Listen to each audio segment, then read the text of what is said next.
There we go. Now we're unmuted. So now we're actually recording. Hello, everybody.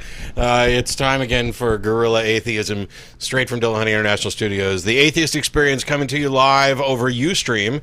You can go to the website, www.atheist-experience.com, for more information about the show, how to connect to it, frequently asked questions page. You can get the email address there, tv@atheist-community.org. You can also find a link to the parent site, the sponsor of our show, the Atheist Community of Austin, of which I happen to be president, and my co-host today, Jen Peeples, happens to be the vice president. Hi, everybody. So, I mean, if you ever wanted to talk to the people who are in charge of this, you should probably come to a board meeting and talk to the other board members rather than taking anything that we happen to say as gospel. The intro music today was another song by Brian Stiegsma. I played one of his other songs, Galaxy's Elegant Cinema, a few weeks ago, and we got lots of emails saying, hey, what's that song? I can't find it anywhere. That was really good. I can't get it out of my head. And, well, that's one of the reasons that I played it. This one's called Oblivion, Scare Your Child. And there's actually a third clip of another song that Brian sent that I'll probably be using for intro music maybe next week. I haven't decided yet. And then I'm thinking, I just spur of the moment, haven't talked this over with anybody because I roll like that. I'm just dangerous. I'm a crazy man. I'm thinking, Frank and I were talking about possibly having an official theme song or intro song for the show rather than using different music all the time. This is something we've discussed before. There's lots of good reasons for it, in addition to never ever having to worry about copyright issues, even though everything we've used, as far as we can tell, is, falls within the bounds of fair use. Yeah. And since I'm a big fan of Brian's music and like those clips, what I may do is, after using them a couple times, put up some kind of vote thing on the website and let the fans of the show pick the one they like the most, and then if I like it, I'll use it, and if not, I'll use something else. Anyway, we're here having fun. Today's Sunday, August 23rd, I think. 2009. Yes, we are live from Dillahunty International Studios. We do have some new information about the public access studio. I know that those of you who are watching live now have obviously been watching fairly regularly. Since we had to move out of the studio, they're doing renovation, putting in new equipment. It's all kinds of really nice stuff, and hopefully the studio will be a lot better for it once it's open and people are trained and we can start using it. The original plan was to do training towards the end of August and be back in the studio in September. That is not the case. The earliest that they are anticipating opening the studio is October 15th. Is that opening Yes. for shows or opening for training?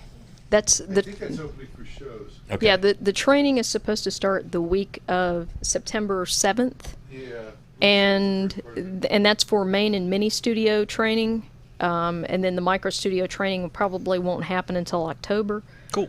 But the main and mini studios will be open for live shows sometime after October 15th. So we're looking mid-October before we're back in studio. Yeah. So we're probably going to continue doing shows from here for a while. Maybe even as late October before we get back in the studio. We're going to do everything we can to keep doing it every week. There may be some weeks that can't happen, in which case Frank or somebody will play a recorded version of the show. I know that in 2 weeks, that'll be Labor Day weekend here in the United States. Big holiday weekend, and my girlfriend is actually coming down for that weekend, and there's a non-profits scheduled for that Saturday and an Atheist Experience scheduled for that Sunday. Right now the plan is to go ahead and do both of them, even though it's a busy holiday weekend for folks. So I'm trying to keep interruptions to a minimum. The Atheist Community of Austin, who sponsors this program, also sponsors the nonprofits that I mentioned just a moment ago. We were live yesterday. We're supposed to be live every other Saturday from 2 to 3:30 Central. We don't always make that schedule, and it's my fault entirely. My work schedule sometimes prevents us from doing it, and we do that show from here too using the same equipment, minus the camera. And for the people who wrote in, no, we're not going to start filming nonprofits. You'd be bored. There's 4 or 5 people sitting around a table just, BSing, and it's really, you're not going to get any more out of it from watching it than you would from listening to it. So that's still available as a podcast for download and for listening live. We run a chat service in conjunction with the show. You can go to nonprofitsradio.com for more information, and that's PROPHETS for the nonprofits. And the audio portion of this program is available at the Atheist Experience website for download. You can get it as a podcast. The video is being uploaded right now to Blip TV. We're streaming live over Ustream. Old episodes are archived at Google Video. We have some of them available from our site as well. When you go there, there'll be a link to the video, which will launch whichever player and storage facility is appropriate for that episode. And for those people who are looking for older episodes, you can go to the main Atheist Community of Austin site and go to the products page, and there's links there for DVDs of old episodes. Those are all released using the Creative Commons license, share alike, which means that once you get the DVD in your hands, you're free to do whatever you want with it. Share it, give it away, print up 1 million copies and hand it out at the mall. Cut out clips from it and use it for your own projects, as long as the derivative projects are also given away for free. You cannot use the content of any of the shows to make money, so because we don't. Well, and our license actually allows us to do that. And if you want to use some of our clips or whatever in something that you anticipate making money off of, that requires board action. So you need to contact us and get written permission to basically use that, and then of course the board would have to consider that and determine what, if any, compensation the ACA would get as a result of that. Yeah, there's some independent filmmakers who've contacted us about using clips or doing interviews or talking to people on the show and with the board, and we're open to all of that, and we'll consider everything that we can work into our schedules. One of the reasons that we do the show and give it away for free, there is a charge for the DVDs, but that's just for the actual physical processing of the DVD. We want the word to get out to as many people as possible. We want to try, and we don't always succeed, and I'm not saying that we're the best thing since sliced bread. It's just we have pretty much a one-of-a-kind show. I'm not aware of anybody else who's doing 90-minute weekly shows where they take calls, especially on public access television. I know that there are some new podcasts that are taking calls over Skype, much the way that we're doing. And we've been around for a while, and we appreciate the feedback, but we just want to get information out there, make people publicly aware that here's who we are, here's what we believe, what we don't believe. We're open to having conversations with you, particularly about what you say you believe, or what you actually believe, and why. Why being a critical factor, because if you say, well, I believe this, and I can't prove it to you, and I don't really have any good reason or evidence for you, okay, great. Enjoy your belief. Hopefully it's not something that's harmful to you or others. If it is, then I think we would sit around and argue that not only is your belief unjustified, but it's harmful. Yeah. So in addition to this program and the nonprofits, the ACA also does a number of other events, not actually programs, but we have a lecture series the first Sunday of every month. Every other Sunday of each month, we meet at Romeo's on Barton Springs Road for brunch. By the way, we're in Austin, Texas, for those who don't know. Somebody emailed recently thinking we were in California or something. It was weird. We're in Austin, Texas. So if you're in Austin, Texas, you're welcome to come to any of our events. And if you're outside of Austin and are going to be in the Austin area, you're also welcome to come. You can come down and sit and watch the show live when we're back in the studio, not while we're here at my place. And you can come to a happy hour on Thursdays, or the lectures, or the brunch, or the show. After the show's over, we go to dinner. Right now we're going to Pluckers up at Lake Creek Mall, or it's on Pecan Park Boulevard there at 620. And the ACA on September 26th is going to be having its annual Bat Cruise. Austin, for those who don't know, has the largest metropolitan population of bats, somewhere in the order of 3 million or so, that live down by the Congress Street Bridge. We get together once a year during the peak of their we're going out into the night to hunt season, and we're going to be meeting at Threadgills on Riverside. There's parking at One Texas Center directly behind Threadgills. We'll meet there around 5, and at 5:30 we'll head out and walk down to the pier. It's a block or two maybe. Take the boat out for a couple hours, watch the bats come out, head back in, and then walk back to Threadgills where people can have dinner, drinks, and do whatever. And then some of us are getting together to go to Esther's Follies, the 10 o'clock show on 6th Street, after all the other events are over.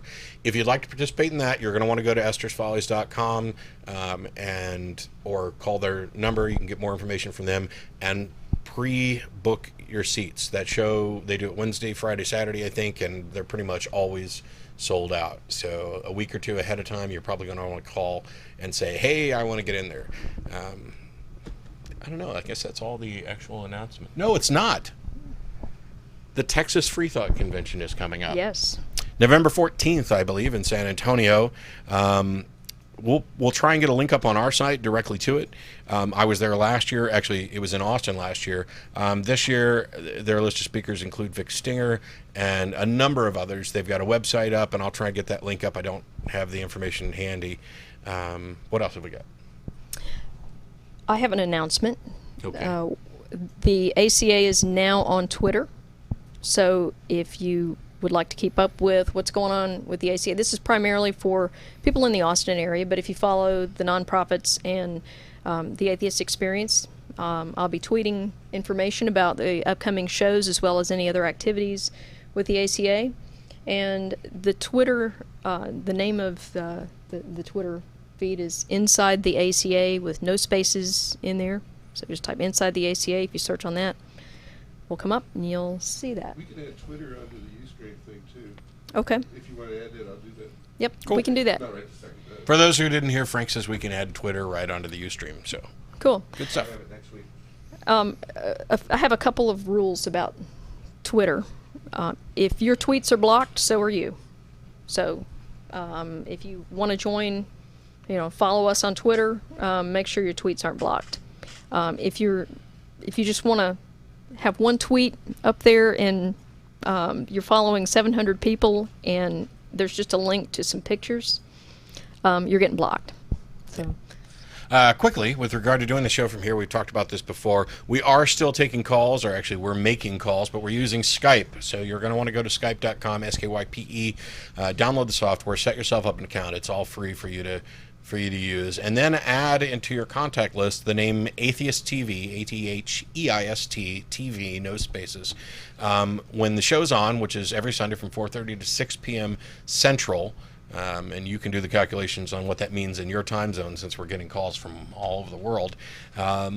You can send a text message over Skype to Atheist TV with your name, your location, and what you want to talk about. And John is over there today screening the calls. We'll figure out the list order in which we're going to make calls, and then we'll call you over Skype. And be ready. Turn down your stream. Wear headphones if you can to avoid any feedback and whatever else.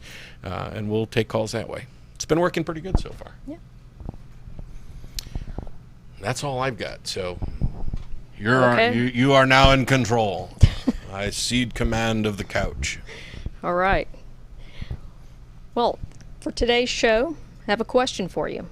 And that is, would you die for a lie? So, better question here. Would you sell all your possessions and follow someone if you knew that they were telling you the truth about something that you wanted to believe? And how would you know that they were telling you the truth? And if you later found out that what you knew wasn't actually true, how would you handle that? So these are some of the questions that I'm going to explore in the next few months in a series that I'm going to do on certainty, uncertainty, and what it means to say that we know something. So when we talk about knowing something, making a claim of knowledge, the question comes up, when a theist claims to know something, for example, that Jesus was divine and he was the Son of God, are the theists using the word know in the same way that, for example, we would use it as atheists? And I think that there was a comment on Debunking Christianity, which is a website, by the way, and this comment was in response to someone's deconversion story. And I think it really shed some light on this question. A theist commented that faith is being sure of things we don't know and certain of things that we can't see. Okay? So, let me say that again. Faith is being sure of things we don't know and certain of things we can't see. I think we decided that was probably something a paraphrase of something Paul said. Okay. So let's think about that for a minute. How can you be sure of things that you don't know? And I can perceive things that I can't see, but the underlying meaning in that statement is that this person is basing his assessment of the accuracy of his religious beliefs on what's known as a feeling of knowing. Okay. This is an example of what I call pathological certainty. That what this theist believes is true in spite of any disconfirming evidence. And there are many examples which I'm going to present in following shows here. But for now, let me make a comment here that this feeling of knowing is at the heart of many religious claims. It's comforting for believers, but it has no bearing at all on the truth of their beliefs.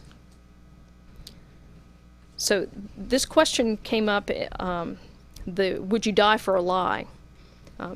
We got an email from one of our fans who had been presented with a common Christian claim that it really illustrates this feeling of knowing and also the equally common failure to verify the accuracy of beliefs. So the claim is that Jesus must have been divine because his disciples wouldn't have died for something that they knew was a lie. So they must have known that he was the Son of God and that he was resurrected. Okay. And of course, our immediate response to that is to point out that the 9/11 hijackers knew that Allah wanted them to fly the planes into the buildings, thereby killing thousands of people, and that they would be rewarded for doing this.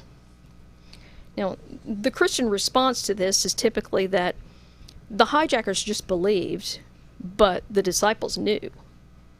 So we're back to how do you know what you know?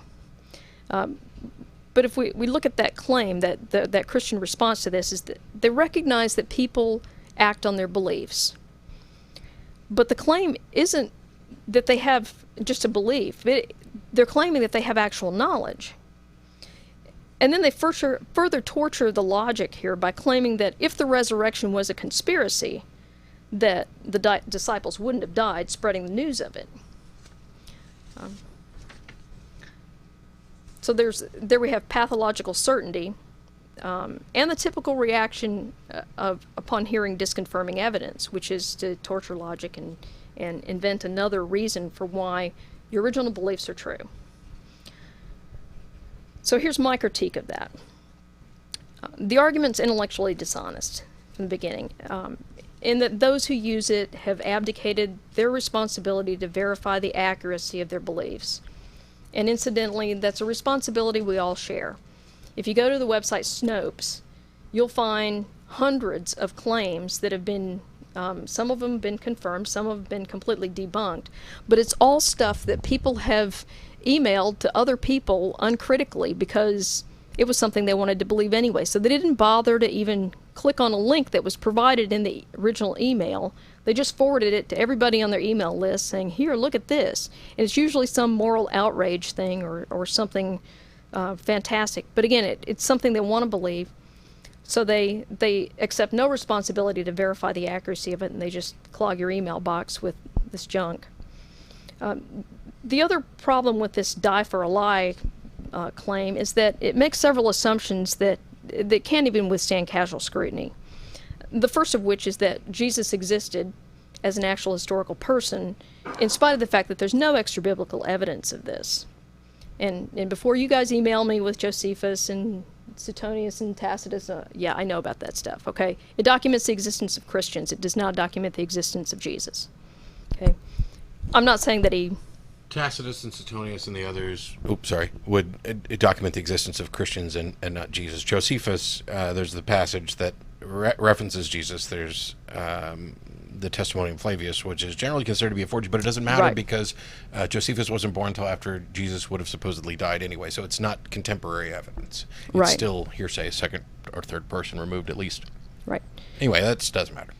Yeah, but except for the people that will email us and say, oh, Josephus. And... By the way, and I can't believe I forgot this, and you can actually look because it's actually handwritten in their faith chapter. Oh, yeah. It's in Hebrews 11:1 actually, where now faith is the substance of things hoped for, the evidence of things not seen, which I think that is a paraphrase of. Yeah. So my other critique of this, continued here, is that it assumes also that the disciples existed, and that they actually died for their beliefs and not for some other reason. And it also assumes that, assuming the disciples existed and Jesus existed and everything, that's all historically true, absent the miracle claims, or even including the miracle claims, assuming all that's true, that they were simply not deceived. They could have just been deceived. Okay. And by the way, and I'm happy to grant the existence of Jesus for the sake of argument. I'm happy to grant the existence of disciples and apostles and etc. And I'm also happy to grant that they died on behalf of their beliefs. Okay, that's all well and good. None of that tells me anything about whether or not their beliefs were true. Like we've said about 1 million times, neither the number of people who believe something, the strength of their conviction, what they're willing to do because of it, or the length of time that this particular belief has survived, none of that is evidence for the truth of a belief.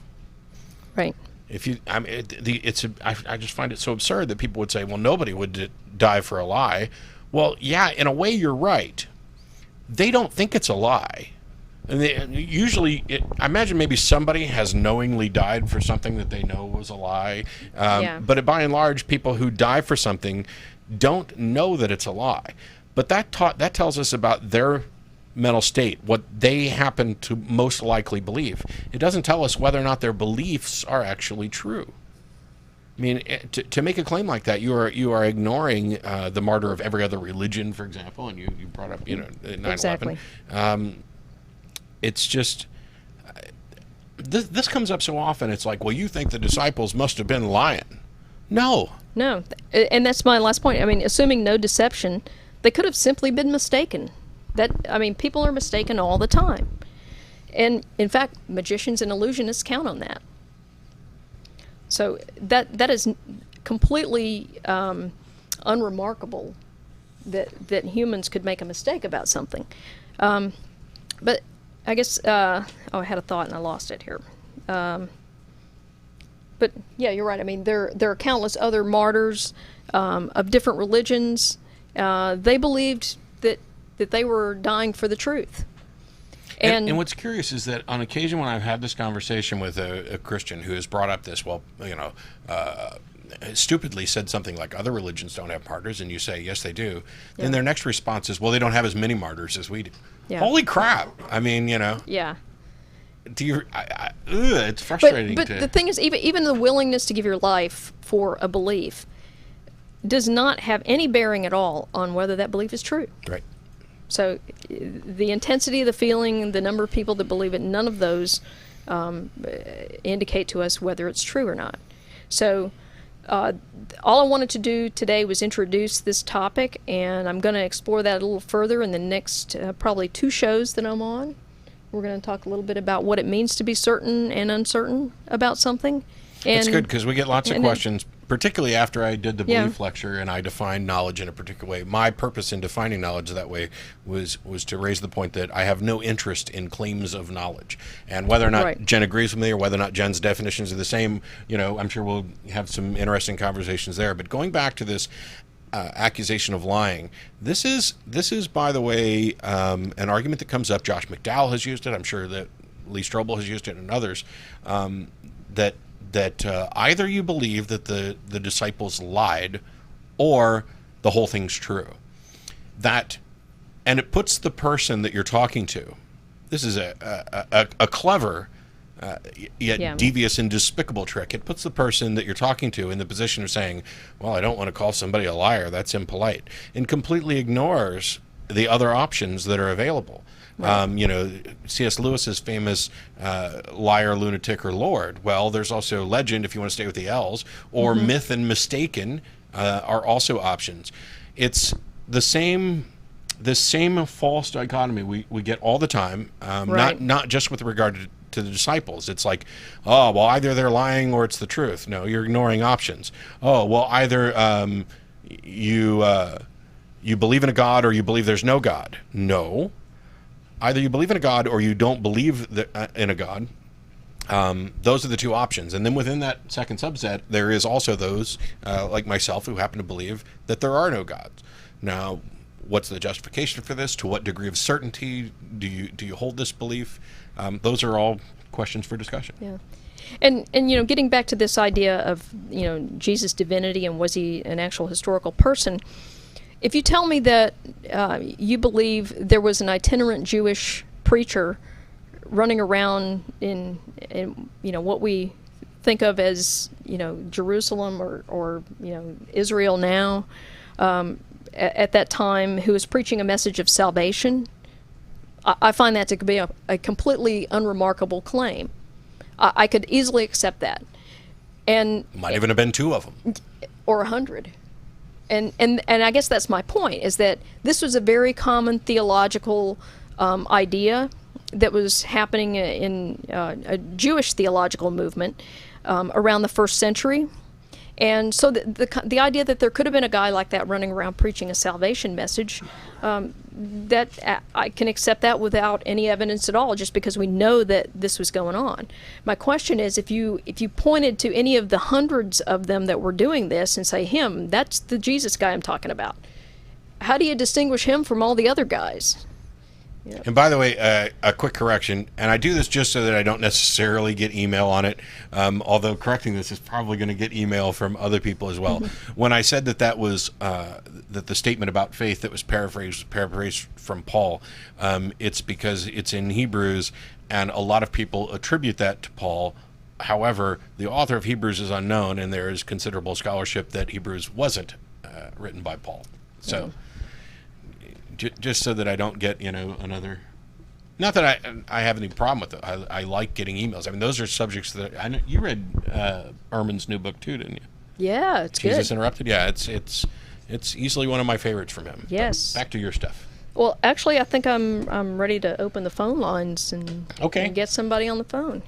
Well, while John is getting our first caller queued up and ready to go... I'll mention again that after today's show's over, we're heading up to Pluckers by Lakeline Mall or Lake Creek Mall. I don't know why I keep getting the names switched on that, but Pecan Park Boulevard at 620. There's a Chili's and a Fuddruckers, and then Pluckers is right there. It's a wing bar. They are proud to note on their T-shirts that for vegetarians, they proudly serve chicken that wants 8 vegetables. So, although you can just get a salad there, John is vegan and joins us every time we go up there.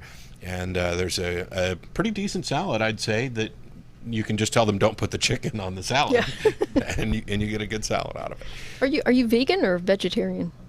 Oh, okay.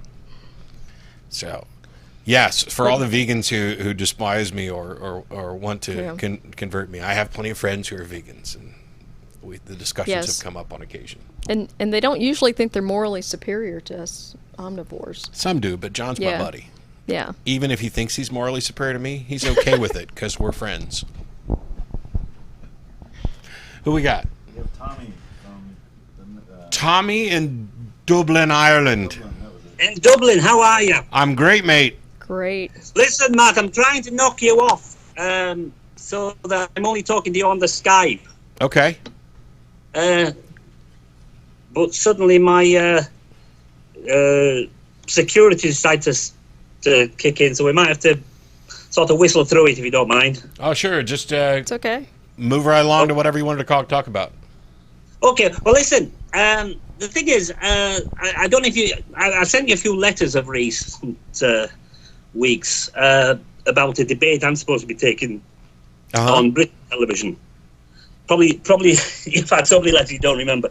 No, anyway, no. Something came up out of that. Did I email you back? You did indeed. You told me not to do it. Okay, then I know exactly what we're talking about.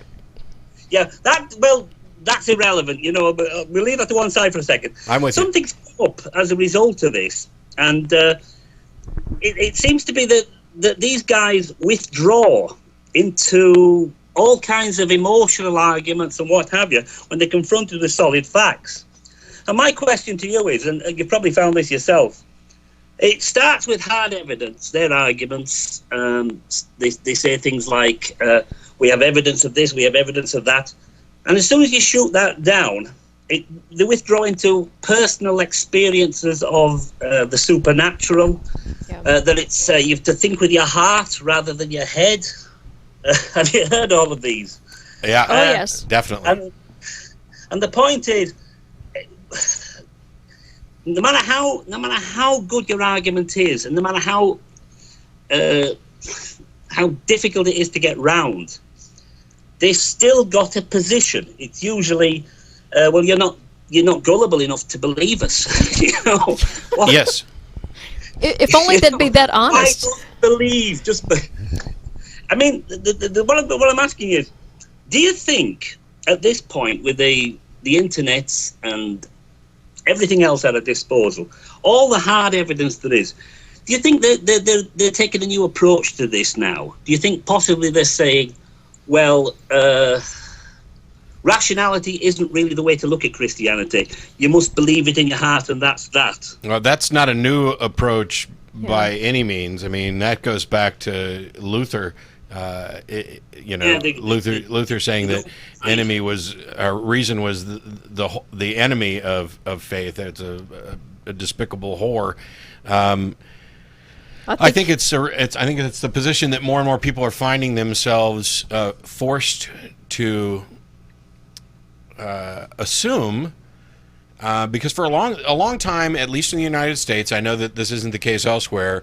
It was rude to talk about religion, and so people like myself and Jen, who are atheists, by and large, because we're such a small minority, and in order to not seem impolite, would quietly sit there and perhaps nod and smile or dismiss huge chunks of absurdity and never actually challenge these claims. Now that the claims... Yes, I reminded somebody that the granny used to be a tart, but isn't anymore because she's a sweet old lady now. Right.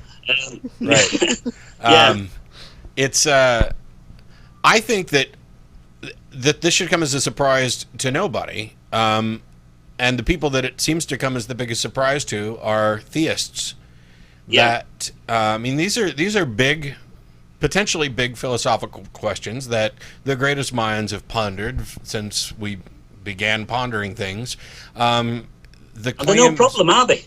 the claims by themselves, when you get down to it, when you distill out what you can discern from what you can't, from what there is evidence for, from what there isn't, their claims fall into this category, and therefore there is no defense that qualifies as rational.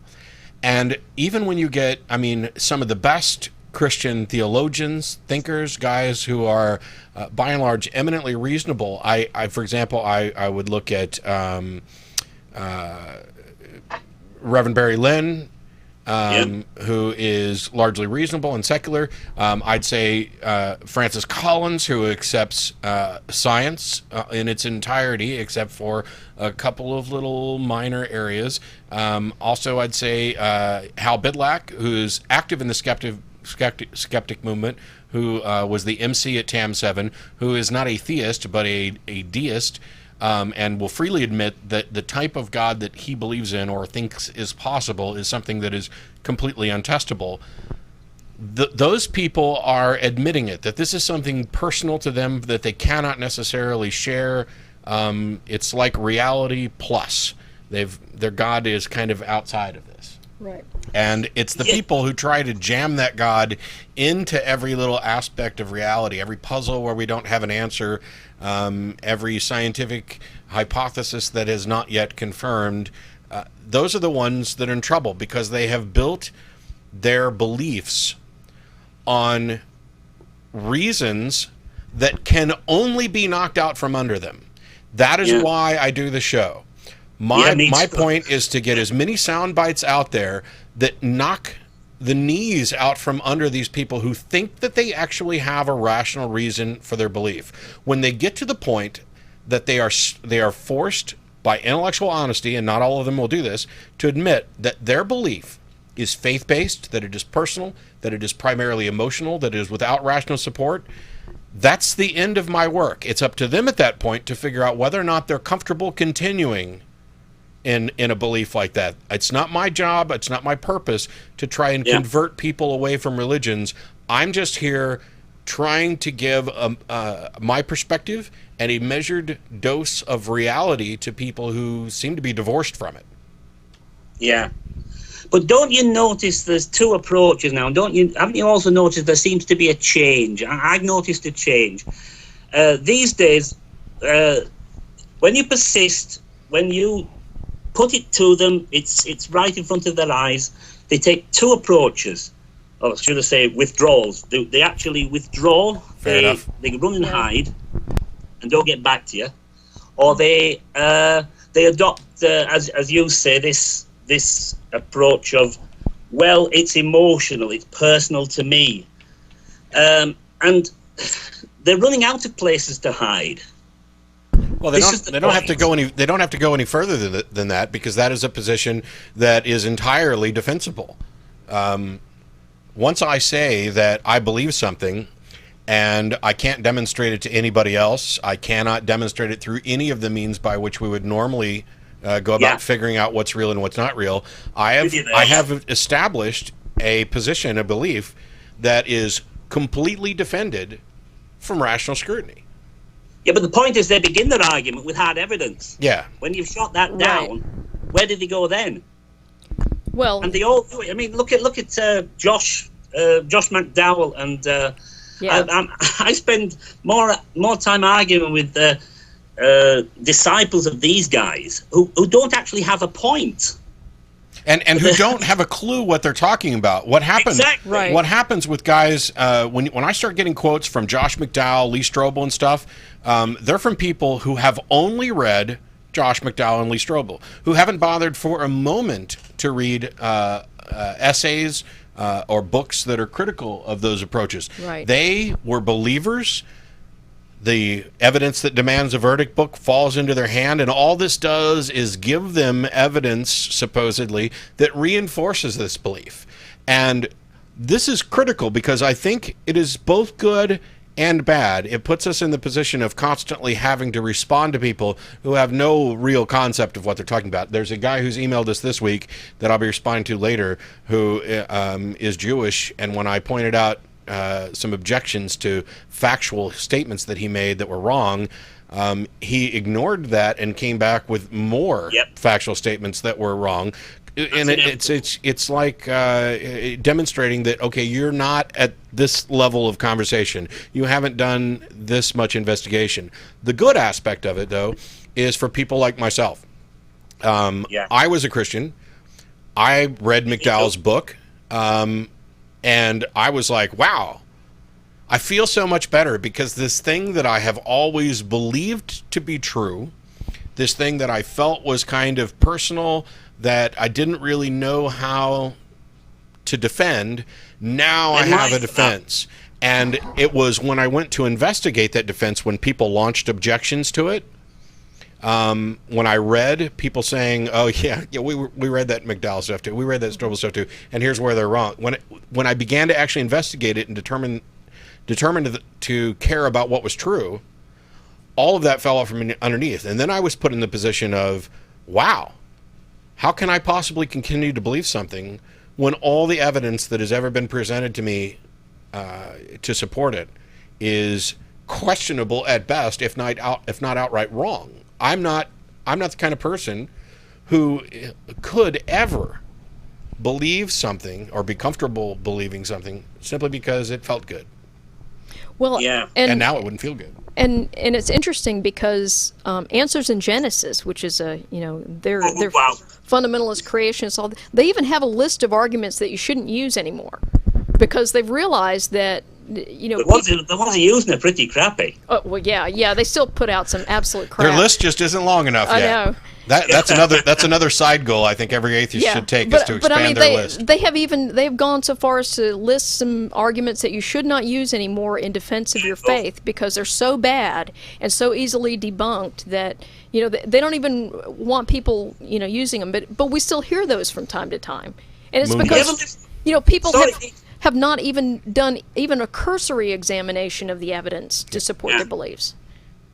Did you ever listen to Jason Liesel? He did a sermon, shall we call it, on the time light speed, what they call problem.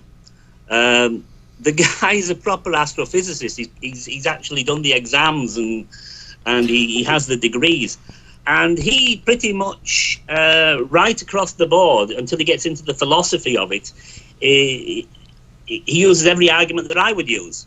And he shoots every creationist argument down, apart from, well, possibly time slowed down because we're at the center of the universe, which doesn't work either, by the way, but I won't go into that now. Yeah.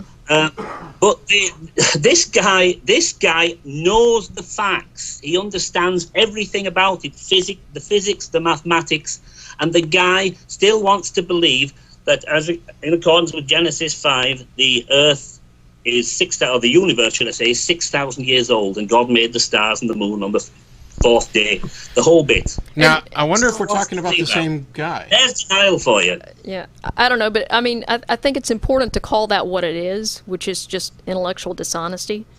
I mean, if there's a prime example from this week. The guy you're talking about is an astrophysicist, but recently, I believe in Boston, there's a PhD biologist, a graduate from Harvard, who went to give a lecture on creationism. He is a young Earth creationist with a PhD in biology and gave this lecture, and of course the skeptics community came out and questioned him on it. If you go like to the Fringula blog or to Skepchick, the Skepchick website, Rebecca wrote up a trip report talking about what happened there, and some other people did as well. This guy was just bombarded by questions and basically had to say that he was ignoring... That's skeptic.com. What's that? Skeptic.com website, yeah? Skepchick. Oh, Skepchick. Oh, yeah, I've never heard of that one. It's a blog from women skeptics and one guy, Sam, in Austin. Oh, cool. Yeah. Who I've never met, but Sam, if you're out there... Yeah, Sam, you should come to meetings. We'll drink. We make that sound like we're AA. Anyway, Tommy, let me know what goes on with that debate. I'm anxious to hear. Well, I'm going after them again. They've run and hide. They're running and hiding. I've left it. I left it a week, and it's become a week and a few days. But ironically, I don't know whether it is ironically, they did a special program including this McMurtry character. You've ever heard of him, by the way, Grady McMurtry? What? I don't think so. What that doesn't ring a bell. I'm glad we don't. I'm glad we don't have the monopoly on nutcases then. No, this guy is a Yank. I'm sorry. It's just that the Brits are taking it in, or the few that they have over there are taking this guy in hook, line, and sinker because he's so utterly confident. He makes a bold statement like. Carbon dating, sorry, not carbon dating, radiometric dating doesn't work, and no geologist uses it, no paleontologist uses it. And you know, your next question obviously is, well, why do these these companies exist, and why are they making so much money? You know, it's a really bold statement. Yeah, I know a few geologists who would probably dispute that. In fact, they definitely I'm sure would they dispute would. that. I think about 99% of the scientific community would dispute it. Yeah. I Even mean, though it's at fairly that well point, established before, they didn't need radiometric dating. And that's a really good point because, you know, in the case of, for example, you know, documenting that evolution actually occurred, you know, when you have multiple lines of investigation from multiple disciplines all converging on one answer, you know, you can be pretty confident that you're on the right track. And that's the case. I mean, you know, the radiometric dating confirms other items, for example, genetics. You know, we can actually date... Morphology, taxonomy, you know, we can... lines of phylogeny. Yeah, I think one of the key things to note, too, with regard to this, you know, spouting of blatant falsehoods, I often get asked, you know, do you think so-and-so, whatever apologist, is lying, or are they just deluded? And it's rare that I say anybody's lying. But I really feel like calling them a liar to their face, to be honest. I don't, but I feel like it. But what I would say with regard to people like this, this is a particular type of preaching, and not exclusive to religion, by the way. It's preaching of any message that you want to get across. And that is,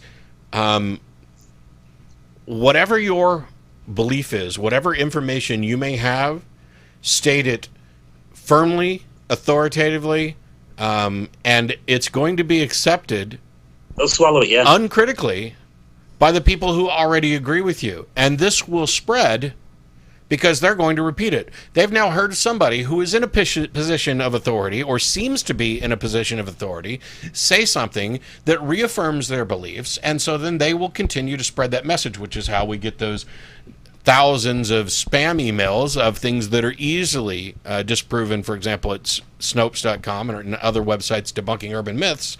But do I think they're lying? I think some of them are, but I am not able to tell which of them are lying or not. But I will say that this is not some innocent mistake on their part. If you have put yourself in a position of representing authority to people, and you state your position authoritatively, firmly, with the intent of having people accept it and spread that meme, and you have not bothered to check to make sure that your brazen facts, that your bald assertions are in fact true. And when you say something like radiometric dating doesn't work and no geologists use it, that's so far from true that you're an irresponsible piece of crap who is worse than a liar. You must have read my letter to them. That's what I said. Yeah. Well, thanks a lot for the call, Tommy. We've got a bunch of other people waiting on. Okay, I'm sorry it took so long. No, cheers. No problem. I might ring again. Take care. Cheers, mate. So yeah, there's. I don't need to do the dinner after the show note after every single call, but that actually, I mean, it ties in several ways to the things that you're going to be talking about over the next. And that's one of the reasons I wanted to do this series, because we get so many emails and so many calls about, hey, what about this? And they're making a claim of knowledge about something. And so I wanted to provide some information to people that you can reference and hopefully use this when you're talking to theists or non-theists or whatever. Because it's not just theists who make these kinds of errors.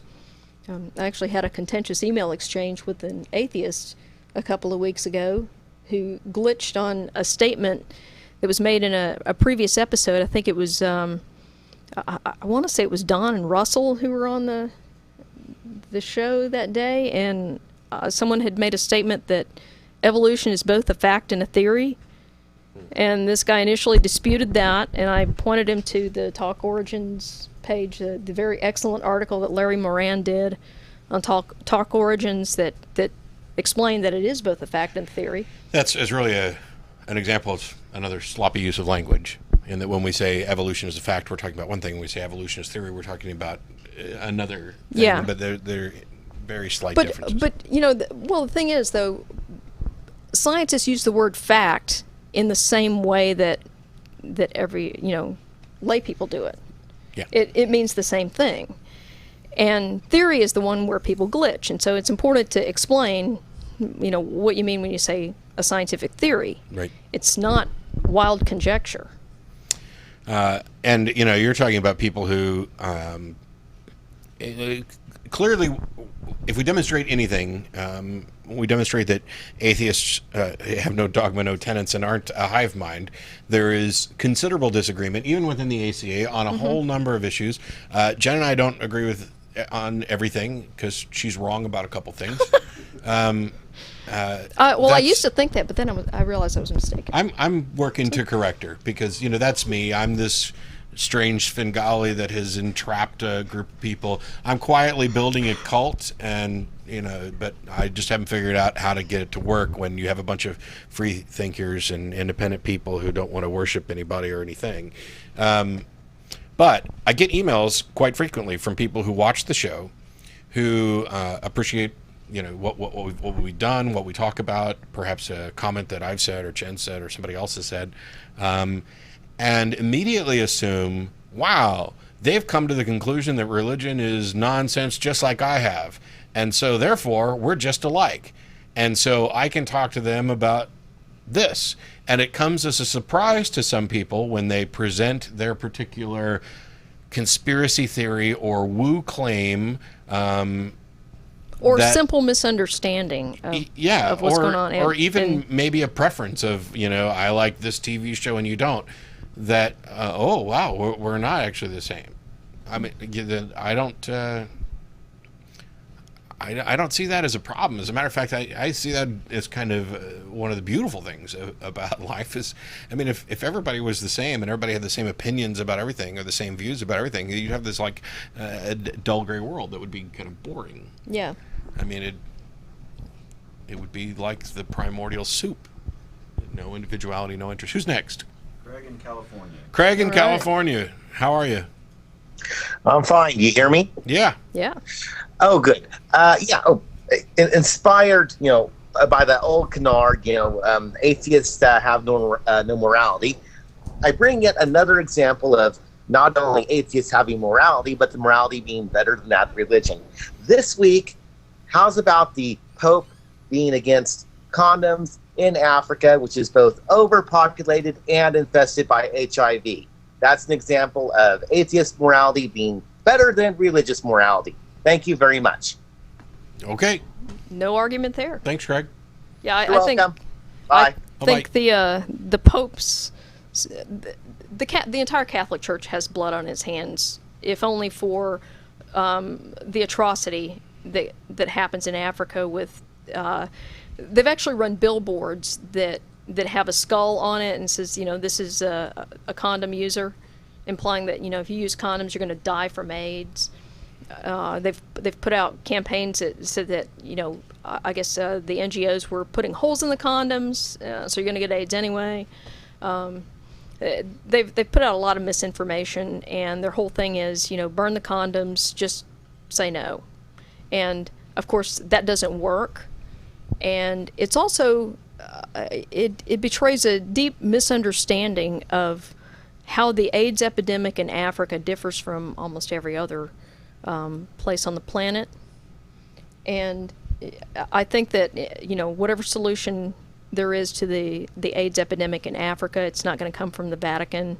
It's probably not going to come from any Western civilization. It's going to ultimately be an African solution. And yeah, and this is I'm not saying this just to piss people off, but it will. I can't speak for anybody else's views about morality, but in much the same way that there may be some small area where I, for example, might be more knowledgeable than Stephen Hawking, maybe the Bible, who knows. I don't think that makes me smarter or better in any way than Stephen Hawking. However, when we're talking about morals,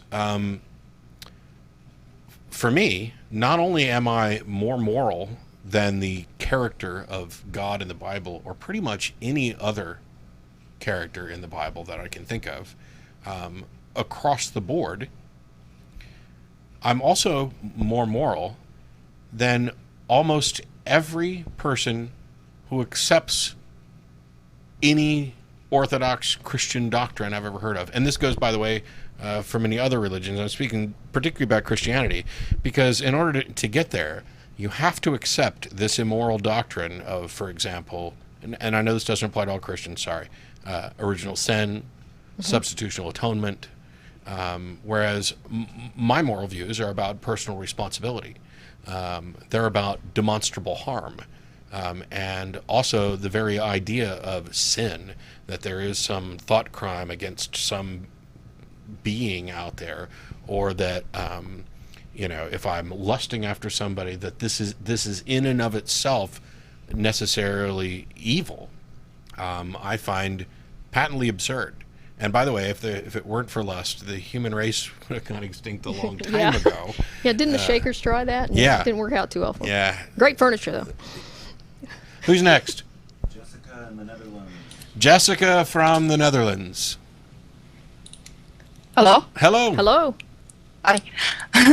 I have to say I don't have any video at the moment. I can only hear you through Skype. So Okay. if once you go offline, I won't be able to hear you. So Okay. anyway, my question was, first I had a kind of a technical question about the website, about the podcasts. There used to be podcasts from before 2009, and lately it seems they've all been taken offline. Do you know anything about that? I mean, the MP3 format? Yeah, we have storage limits. Okay, so that's the reason. Yeah, so will they be ever coming on in some other form? I mean, there's the videos now, but yeah, the videos are always available. And if you want the podcasts from the older podcasts, you can email us, and we can burn a CD for you.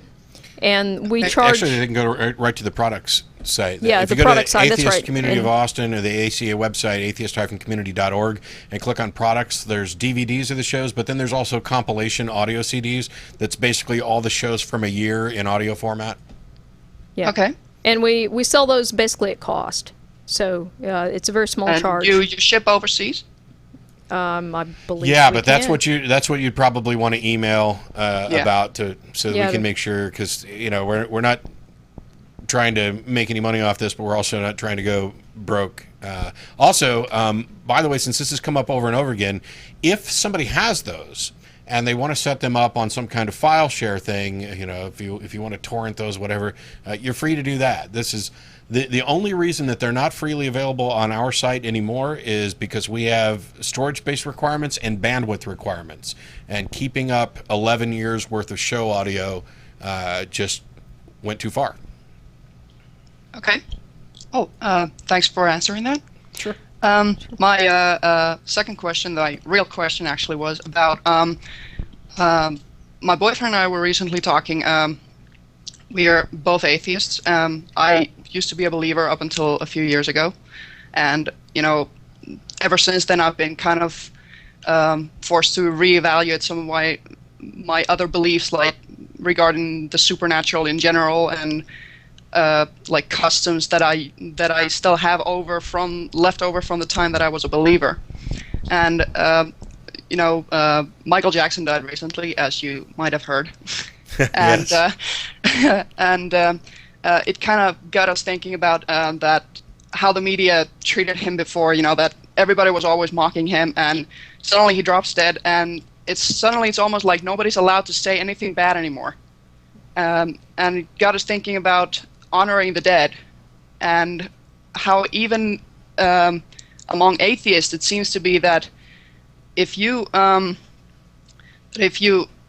somebody dies that you don't personally know, then you're suddenly not allowed to say anything bad about them, even if you were before.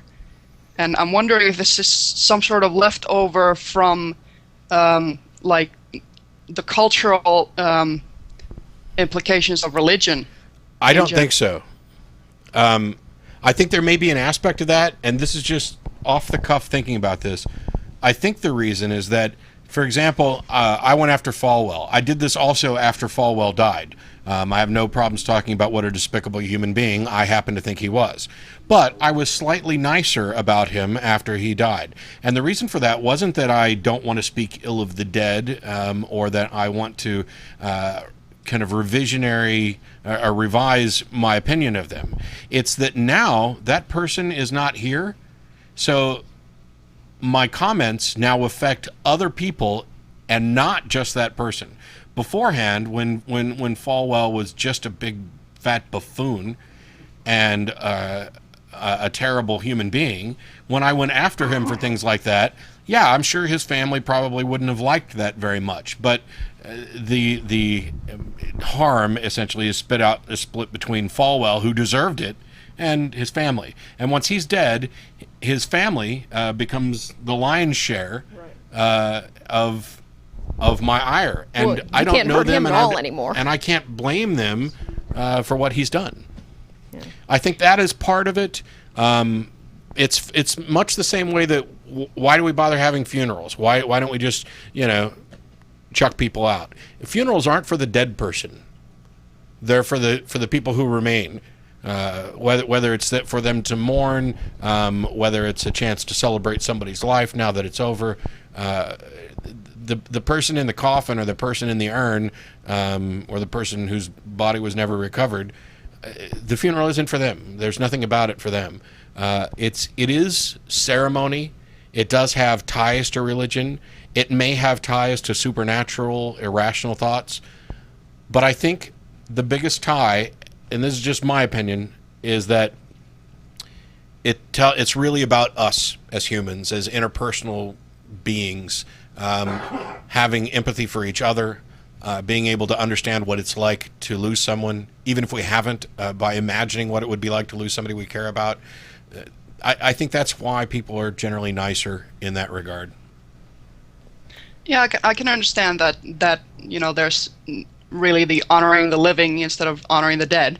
That's part of it. But it seems to me that even like I can understand in like you're on a public TV show and everything, so people can actually have access to your opinions, and you don't want to offend the family of for example Falwell necessarily, and but his son's an asshat too, so I'm fine offending him now.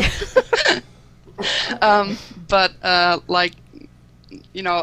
because I had this feeling while I was talking about this with my boyfriend, and you used to be able to, everybody kind of made fun of Michael Jackson, and you used to be able to just crack jokes and it didn't mean anything, whether you liked him or not, and now it's like he wasn't a fan of him or anything, but if I say something now, he's an atheist just like me, but he gets this kind of like, you shouldn't say that, almost like defensive, and I'm like, why?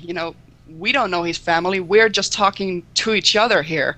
Yeah. We're not offending anyone. No one can hear us. So what is this about? Is there still some remnant in our memories and our subconscious maybe that we shouldn't be saying certain things because somebody might be listening?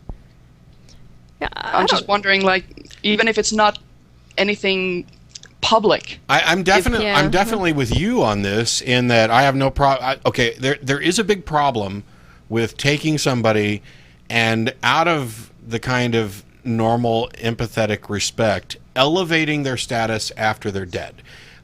You don't take Hitler and try to turn him into a saint after he's dead.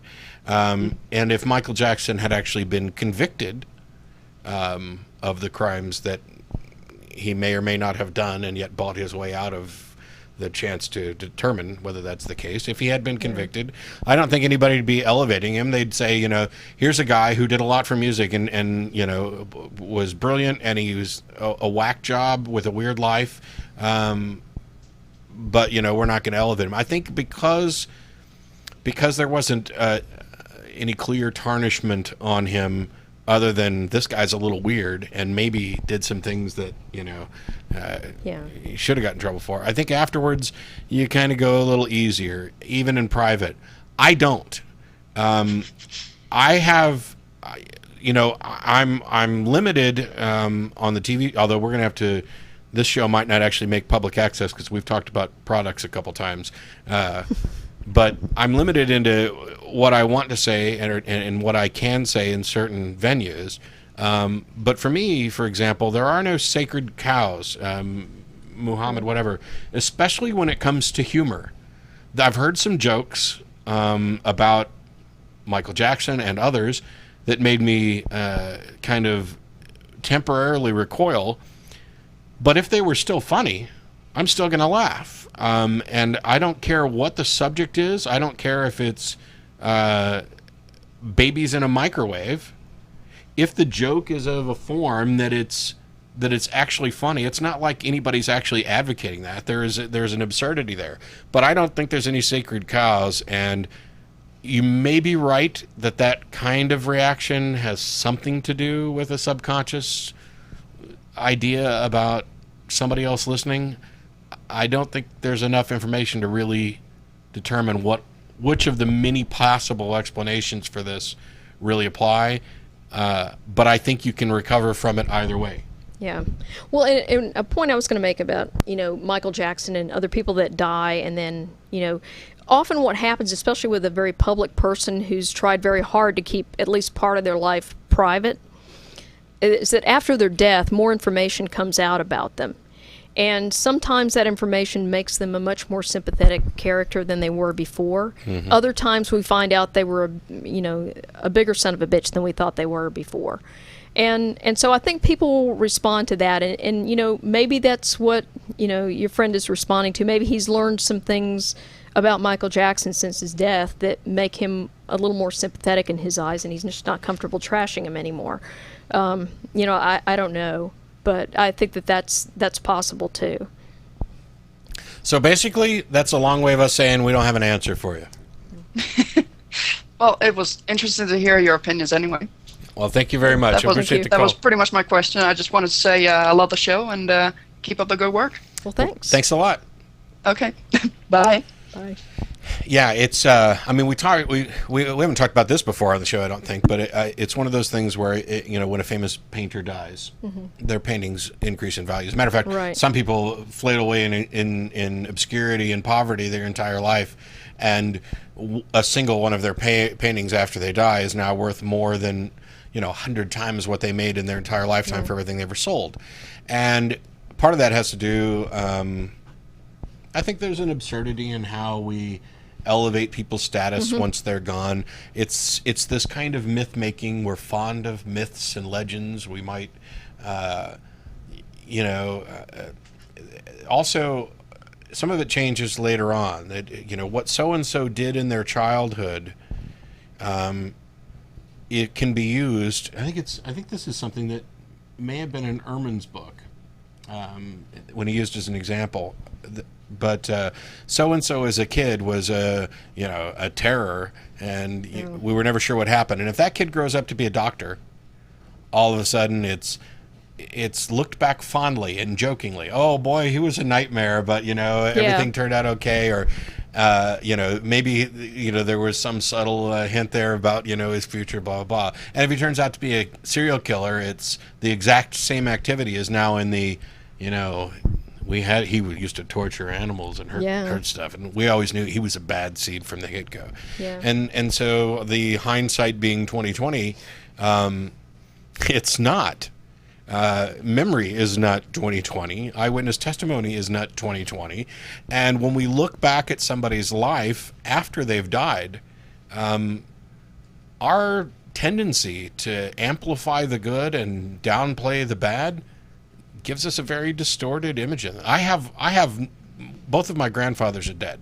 I don't think I have a single bad memory of either one of them at all. And I know that there were, it's absurd to think that there wasn't some kind of, I witnessed an argument one time, or somebody was mean or grumpy or hateful or whatever. By and large, both my grandfathers were great men, and they loved all of us kids, and so there may not have been much of it, but I have none of those memories and wouldn't want them. I prefer to look back at my grandfather. I don't even want to know what my parents or anybody else's view of my grandfather was from their childhood. I have mine. Those are my memories, and I'm going to joyously elevate both of my grandfathers to this mythic status in my mind, because that's what I want to do, and it's not anything that hurts anybody, and it's not relevant to truth. Now, if somebody comes along and wants to write a biography, I'm probably not a good person to interview. And this is what takes us back to what Jen's talking about with how do you know what you know? How can you be certain? And was somebody necessarily lying? When you talk about things written, for example, in the Bible by people who were eyewitnesses, well, that's simply not true. We have nothing in here that's necessarily an eyewitness testimony, certainly nothing that's confirmably eyewitness. But even if we did, you're not necessarily getting good information from these eyewitnesses. Yeah. Well, and that's regarding the life of Jesus in particular. But people ask, would you think there's anything in the Bible that's truthful in actual history? And the answer is yes. And in fact, we know that there are some things, and it's something I'm going to talk about in the next segment next month, that there are actual historical events recorded accurately in the Bible. And some of them are recorded inaccurately. Yes. And I'm going to talk about how we determine if something is accurately recorded in the Bible, and I'm going to give you an example. So definitely stay tuned in 5 weeks when we finally get Jen back. That's and right. She actually missed a week, so it's been like 10 for her. I haven't been on the show since the That's what I first mean. week of May. I've missed You missed 2? 2, yeah, because you had to go to TAM. All right. One of these days, then, one of these you know. weekends, I'm just not going to show up, and Jen's going to do the show with whoever the co-host is, because we need to get her on. John, you can go ahead and get the next one. We got like 20 minutes left in the show. As a reminder, we're going to dinner afterwards at Pluckers, and also as a reminder, we'll be back on again next week, same time. Spread the word. You can download, you can watch it online, you can email tv@atheist-community.org to get to us any information in that regard. Also, we've added a compressor, so the audio should be much better.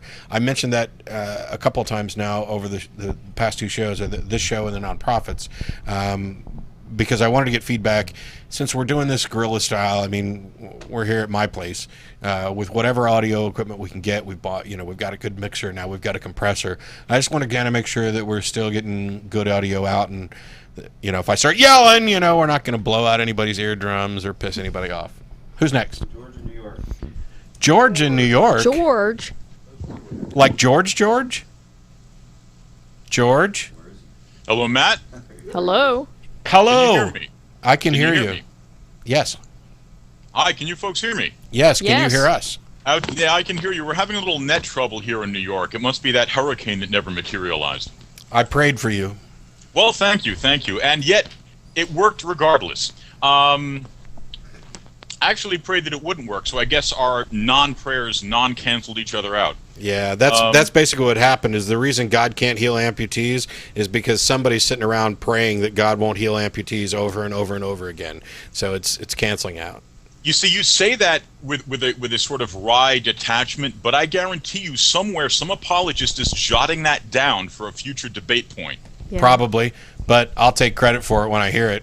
I coined by it. the way, I coined it just right to here. get something out of the way, in case anyone was wondering, I am not Professor MTH. A bunch of people seem to think that I am after a recent call. I guess we sound alike. He's another outspoken atheist fellow with a YouTube thing.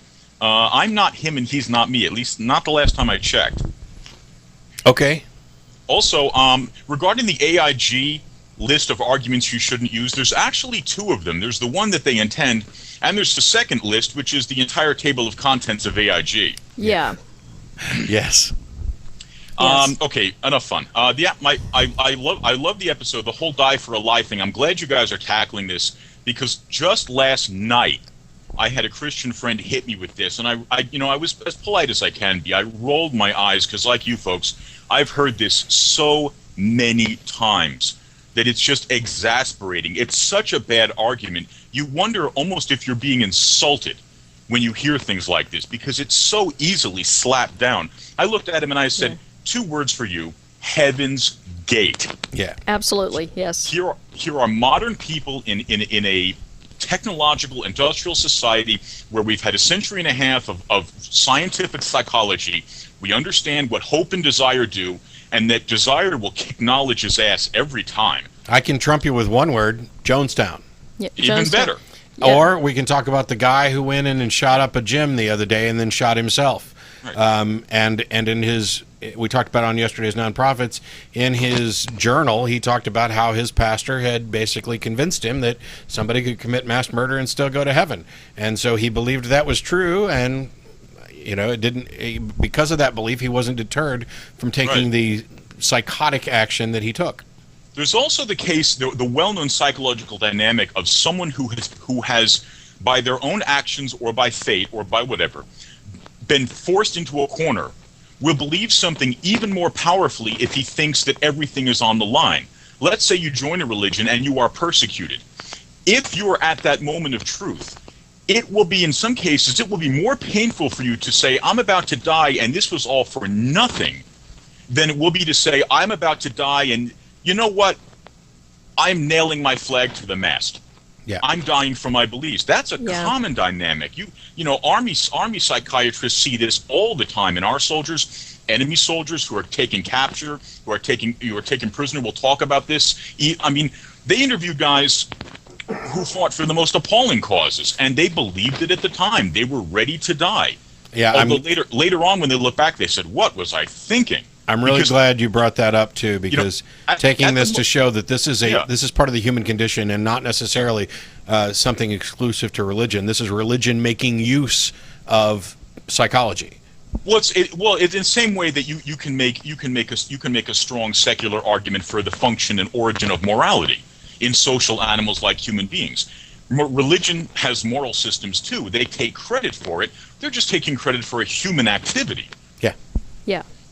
And one other thing, one of the things that really gets me about this is that, and I have to throw a Bible history thing in there, it wouldn't be a George from New York call. Christians themselves, including apologists, including the most prominent apologists, if they know the first thing about the New Testament, understand that what we have of it, the Gospels, the Acts, the Epistles, were all collected, protected, spread, copied, disseminated, preached from by believing Christians in small communities and groups that spread the belief system and spread the ideas out from its origin point. It's not like there was some library in Rome where they were keeping this stuff and we can treat them like equivalent historical documents. There was one in Alexandria, but they fucking burned it. Yeah. Well, yeah, there's that. I'd like that back. You can have some funny Gospels. I'd just like to read Alexander's life. Yeah. Because apparently we lost the only copy of that. I think go ahead. And the comedics. Apparently that was there and that's gone. I think the church history point of the day that I find most relevant, though, is specific to Eusebius, who seems to indicate that it is okay to lie as long as it furthers the cause of God and Christianity. Well, yeah. And this is somebody who was instrumental in or critical to all of our knowledge about the early era of Christianity. So you've got somebody who's basically saying, yeah, if it furthers our cause, lying is the right thing to do. And he's the source of much of the information we have about first and early second century Christianity. And the funny thing about that is, of course, and I hate to mention Marcion again, but here we go. The funny thing about that is, the more history becomes available, and the closer you look at it, the more you realize that the early schismatic and disparate takes on Christianity were as intellectually defensible as the thing which became orthodoxy. Yes. And they were suppressed by force and by various other means. The idea that there was this one, this is such the obvious thing, and of course this one, because it was the only one that was coherent and defensible, that's simply a fantasy. Yeah, and if Marcion had perhaps been a little more gregarious, charismatic in forming his collection of people who agreed with him, if he'd been a little more of that vein, we might not have any Jews at all. Yeah. Well, listen, if they'd listened to Martin Luther, you might not have any. Thanks for mentioning again. Yes. People have no idea what a madman Martin Luther actually was. Yeah, I'll talk trash about Falwell and Robertson and Comfort and whatever crazy apologists today. I don't think, while some of them I think are intellectual buffoons, and some of them are just disturbed, and some of them are irrational, and some of them are borderline evil, I don't know that any of them come close to the sort of intellectually dishonest, evil fuck that Martin Luther was. Oh, Martin Luther's going to be in my third segment dun, dun, dun. on this. So yeah, 10 weeks. Yeah. Well, so one of the advantages of being able to read and understand German, which I do, is number one, you can watch World War II movies without looking at the subtitles, and number two is you can see what a complete disaster the translation on Das Boot was, and number three is whenever you talk about Luther or any of his contemporaries, and people say, well, he's been mistranslated, you can say, excuse me, no, he has not. I can read the original German. Yeah, that is really what he said, that thinking is bad. Yeah. That's what he said. And number four, when you're watching Dead Men Don't Wear Plaid and they talk about Heinemachefrau, you laugh probably harder than some other people. I must make a shameful confession. I've never seen that. Oh, God. Hang up on him. Hang up on his ass. I knew I'd find your button sooner or later, Dillahunty. And by the way, how dare you say you're not a Svengali-like cult leader? I just bought the robes. Well, I can't. I pretend have to these say things. that. I have to say that to the masses. I mean, if I admitted that I was Satan incarnate, what kind of? Oh, maybe that's a better plan. Hi, I'm Satan incarnate.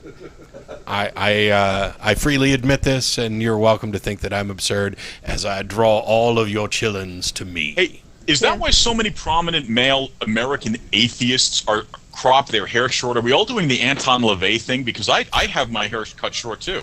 It's I would think though that if I was Satan, I'd have longer hair to hide the horns, which I've had surgically removed. I'd have a more prominent chin. I think Satan would definitely. I'd want that. I'd I'd have definitely fewer want that, chins. that kind of Kirk Douglas chin. I think that would go for recruiting. But back to the Bible. Even if we concede, if we stipulate that the decades and generations where the Christians had this material all to themselves, and we stipulate that they were scrupulously honest with it, and that what came into the New Testament was an accurate transmission of the earliest available documents that they had. They didn't change anything. They didn't clean it up, so we can't be smart asses and say, oh, how about that? Which we know isn't true. Yeah, it turns out that all the apostles died heroically for what they believed. Wow, what are the chances? Even if we're not going to argue and take that route, as you say, it doesn't prove anything. Because it just means that they went to their deaths believing, as I might have under different circumstances in my life, that what I believed was right and worth dying for because there was some manner of reward waiting for me. I mean, you can't leave that out. That the idea system that they were dying for explicitly preaches supernatural redemption and reward. Yeah. It's not like someone dying for free market capitalism where you might be an atheist and say, well, I'm going to die for freedom, but yeah, I'm dead. That's it. Yeah. I think it's worthwhile to die to protect free speech? Yeah. I think that may actually be something that's worthy, but there's nothing intrinsic in free speech that should lead one to conclude that. You hope that your death maybe moves the struggle along a little bit. Yeah. And so that will stand. Maybe I hope I don't die. Yeah. There'll be an echo of what you did that lives on in this, I'd that I rather can live understand, for the but cause of free speech. Yeah, Christianity says, guess what? There's a payoff. Yeah. And it's not even virgins. It's, I don't know, some kind of wings harp stuff. Yeah. Oh, one last thing, and then I'll clear the line. By the way, the irrationalism, it didn't end with Luther. If anyone's interested, look up the early 17th century movement, also in Germany, known as Pietism, where they reacted against the increasing intellectualism and if I can, scholasticism as Protestantism got more complicated and more established. They reacted against that and said, no, this is a mystical thing. This is a spiritual thing. Stop thinking, stop arguing, get your nose out of the book. It's something you have to live. It's irrational. It's in the heart. It's faith. You need to stop all that thinking. Yeah, exactly. And that's been the message since the Garden of Eden. This is how far back this goes. You have no idea. I'm sorry, George. I got sidetracked on something privately humorous. Oh, well. I'll tell you about it later. Oh, and by the way, the Pietists were the first people to coin the phrase, the idea of a personal relationship with God. They used that verbiage. So in case you think that just came along and with Wesley, no, before him. I thought it came along with Jimmy Carter. Well, the whole born again. I'm kidding. You mean after the rabbit attack? Nah. No, being it was around the time of Jimmy Carter that the whole born again as a phrase yes. gained so much popularity in the United States, and so I was mostly joking on that. But no, this is an old thing, and it seems to come to the surface every so often, where they say it's not about thoughts, it's not about facts, it's about feeling and faith and devotion. And as we've said before, that's okay as long as you say that up front. Yeah, and as long as you recognize that your beliefs inform your actions, and your actions have consequences, and no matter how strongly you believe it and how personally you believe it, if your actions have consequences that harm yourself or others, people may take action against that. That's right. Oh, and if can I just say to Dennis through you that no, because you said just one more thing, and now it's two. Go ahead. Wait, can I apologetically go back and redact that? Yeah, hurry. I agree with you and not with him regarding nonprofits and religion equals psychopathology.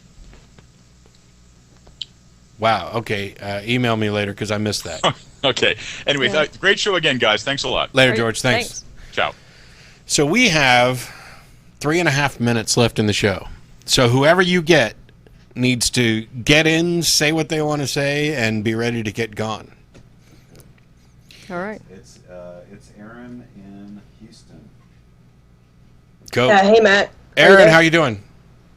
Good. You have almost no time, so it's yours.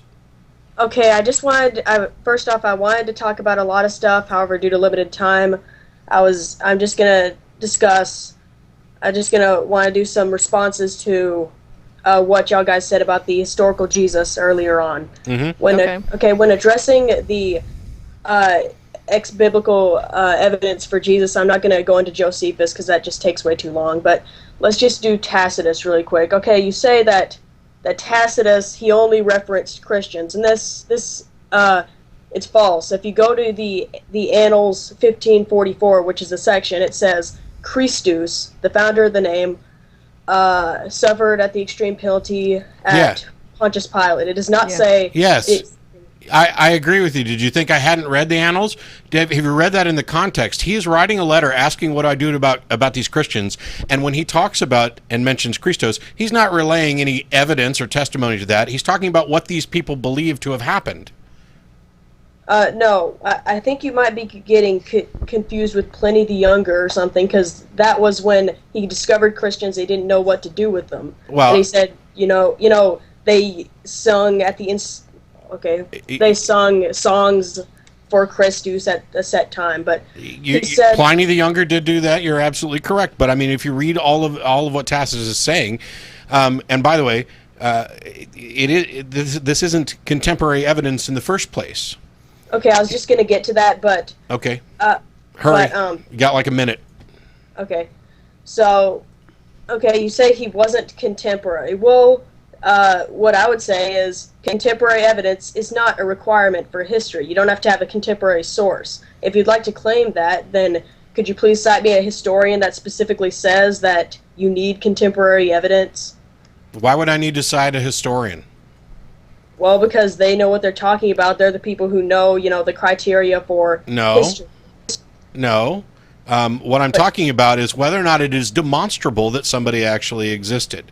And when we're talking about, if you think that there isn't a difference between contemporary evidence and non-contemporary evidence, you're just mistaken. I'm not asserting in any way that Jesus didn't exist.